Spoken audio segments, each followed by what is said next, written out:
Bonjour. Les Suisses voteront ce 13 juin 2021 sur 5 sujets.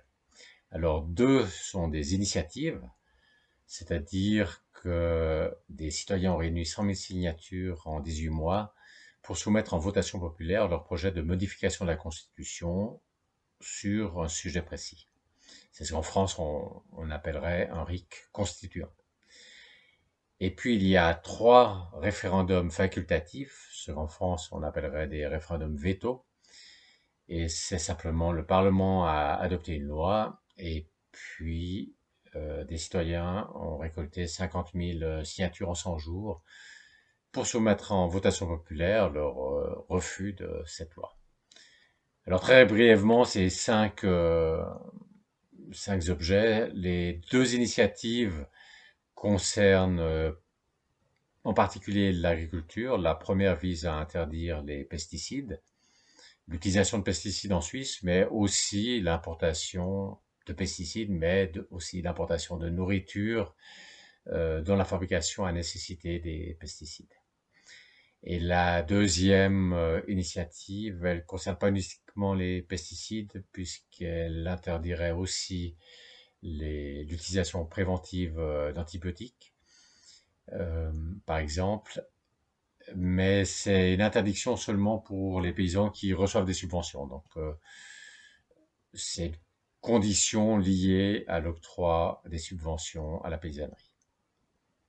Alors, vous pouvez imaginer les débats. La question est de savoir si ces mesures elles sont proportionnées par rapport au problème environnemental, et puis s'il n'y aurait pas d'autres mesures plus ciblées, plus chirurgicales. Voilà pour les 2 initiatives. Les 3 référendums concernent 3 lois. Il y a une loi sur le CO2, et là, l'objectif est de prendre des mesures pour atteindre les engagements de la Suisse, d'émissions de CO2 de la Suisse pour 2030. Et là, il y a toute une série de mesures, la réglementation par exemple, interdiction d'installer du chauffage fossile dans les nouveaux bâtiments. Il y a aussi des taxes, par exemple la taxe CO2 sur les combustibles serait augmentée. Et puis, il y aurait aussi des subventions. Voilà. Donc là, le débat est de savoir si ces mesures sont aussi, si elles sont adaptées, si elles sont proportionnées par rapport au problème environnemental, si est-ce que le coût économique que cela implique est proportionné. La deuxième loi soumise au référendum, c'est les mesures policières contre le terrorisme. Et là, l'idée, c'est de permettre à la police davantage que maintenant pouvoir prendre des mesures de contrainte préventives dans le cadre de la lutte contre le terrorisme.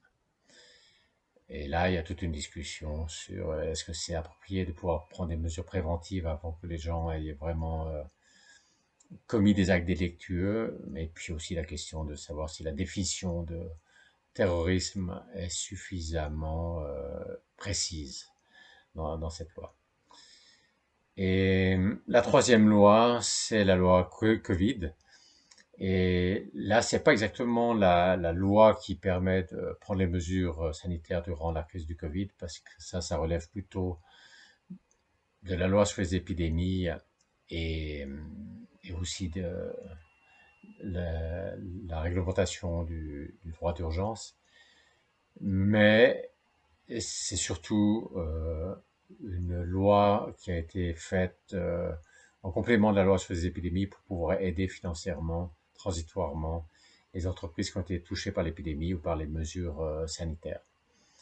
Mais il y a aussi un volet sanitaire, par exemple le passeport Covid, qui, sur lequel serait inscrit si vous avez été vacciné ou pas. Et vous serez aussi inscrit si vous avez un test positif ou pas. Et donc, ça serait une sorte de passeport qui pourrait vous permettre d'aller à certains endroits si vous l'avez.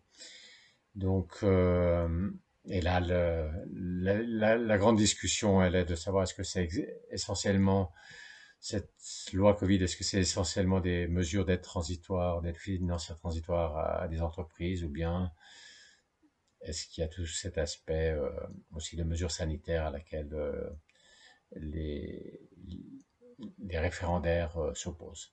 Voilà les 5 sujets qui sont soumis en votation. Et vous imaginez bien qu'avant la votation, il y a beaucoup d'informations, beaucoup de débats. Et, et que c'est très utile en termes de formation continue pour les citoyens, que finalement c'est aussi très utile pour quand ils vont élire leurs représentants, parce qu'ils doivent bien comprendre leur programme. Et évidemment que si vous votez souvent sur des sujets comme ça, vous êtes très au courant des problèmes politiques. Ici, il y a 5 sujets nationaux, ce qui est plutôt beaucoup par rapport à la moyenne. Par exemple, la dernière votation, le 7 mars 2021, il y avait 3 sujets, c'était plus conforme, 3 sujets nationaux, ce qui est plus conforme à la moyenne. Et, et il y a 4 journées par an de votation avec des sujets nationaux. Alors, peut-être que certains en dehors de la Suisse, en France par exemple, regardent ces droits populaires avec gourmandise et se posent la question de savoir est-ce que ça marcherait aussi en France. Alors évidemment que ça marcherait aussi en France, il faudrait et bien sûr adapter les seuils de nombre de signatures requises pour qu'il y ait une votation adaptée à la population française qui est plus élevée que la population suisse. Mais évidemment, ça fonctionnerait aussi bien en France qu'en Suisse. Les Suisses d'ailleurs ne se réunissent pas sur la place fédérale pour voter, mais mettent un bulletin dans les urnes et ça pourrait tout aussi bien se faire dans un pays plus grand.